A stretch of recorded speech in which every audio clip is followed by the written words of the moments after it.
What's going on, lads and lasses? Newcastle United back in action tomorrow, of course, 12 o'clock kickoff in South Korea. This will be the first time as well that Newcastle has been in South Korea. And after a tough start to pre-season, Eddie and the lads are looking to bounce back against a fan-voted K-League All-Star team. Here's what I expect ahead of the game tomorrow in South Korea. So let's get into it. Of course, the game kicks off, as I just said there in the intro. Of course, 12 p.m. kickoff, British Standard Time, of course, at Suwon World Cup Stadium in South Korea. How you can watch the match, if you, of course, haven't already done that, you can watch it on NUFC's official site and app. For $4.99 for non-members. If you're a member, then of course you'll already be able to access this. And of course, if you don't want to pay $4.99, then I'm sure there will be probably some foreign streams of the match. I have heard a few people saying that they were able to find it on some foreign streams as well.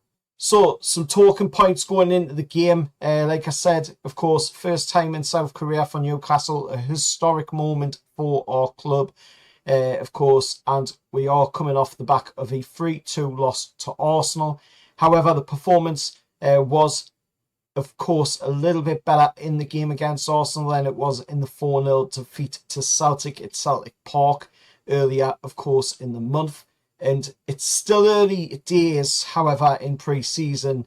But Eddie is, of course, looking mostly at getting the minutes in the legs of the players. That is what he is looking at the most here. It doesn't really matter so much about the results because it is pre-season. They don't really count for anything once that season kicks off. You know, once that first whistle goes on the opening day of the Premier League season, these results matter for absolutely nothing. So the main focus here is to get the minutes into the legs of the players, which we are seeing Eddie do. He is rotating heavy with the team in these pre-season games, and he's trying to give everybody a chance to get their fitness levels up so that they are ready in time for the Premier League campaign and for the Champions League campaign and for the FA Cup and League Cup campaigns, of course, this season. But we are looking, of course, for that sharpness and the consistency. And at the moment, of course, we're not quite seeing it in the way of performances. We're not quite seeing it in the way of course, results. But looking at the team news for our opponents for this game, of course, like I said, this is a fan-voted team. So that will play in favour for us, of course, because this will be the first time that these players have all played together on a team. Whereas, of course, our team is all together from the off constantly. Now, of course, this is a team voted from the top flight of Korean football, and it is managed by Pan Gong Kim, or Kim Pan Gong, however you pronounce that, of course, the coach of the reigning K-League champions, Yusal HD, and they are going to be missing defenders Lee Tai-suk and Kim Moon Awen.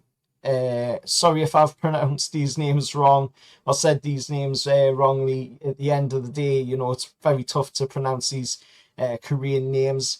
The key names to watch out for, of course, is the goalkeeper for the Korean All-Star team, who is a World Cup veteran. And then in the midfield, there is two players to watch out for of Obadan and Kim Jae-Gio.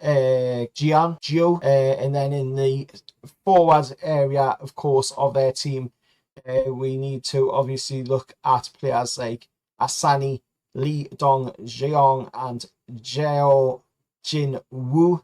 Again, sorry if I've pronounced these names wrong or said these names wrongly, but they are very hard to say. And no, Jesse Lingard has not been selected despite him playing in the K-League for FC Seoul, of course. So he won't be in the game.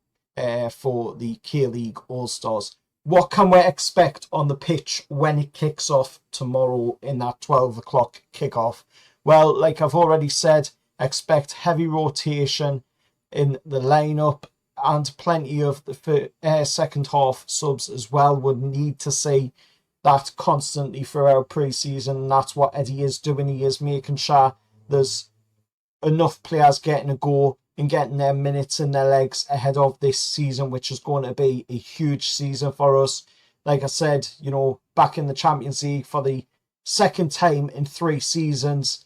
We are also in the FA Cup as always, the League Cup as always, and of course the Premier League as always as well. And we will try and control the tempo and test the K-League side's backline early. The K-League side, of course, will be motivated and attacking. They always, of course, want to show up in these showcase games. This is a chance for them to test themselves against a Premier League outfit like ourselves. And to be honest, you know, this game should be open. It should be entertaining. And it should be a game where, you know, our quality really shines through. There will be a challenge there. And, you know, we should really be coming away from this game with a good win. You know, we should be coming away with a decent win. And I'm going to go for Newcastle to come away with a 3-0 win against the K-League All-Stars. Let us know your thoughts, of course, down in the comments below. And like I say, again, sorry if I butchered them names there for the Korean team. They are very hard to say, of course. And we might even get to see, you know, our lad Seung-Soo Park, or Park Seung-Soo, come on as well in his home country of Korea. We might get to see our new South Korean superstar coming on, of course, who is being dubbed by the Premier League as the next Kylian Mbappe. You know, the Korean Kylian Mbappe, which is absolutely a huge pressure to put on the lad, to be honest. So you can see what the Premier League's trying to do there. But let me know your thoughts, of course, down in the comments below. As always, remember to like, share, subscribe to the channel.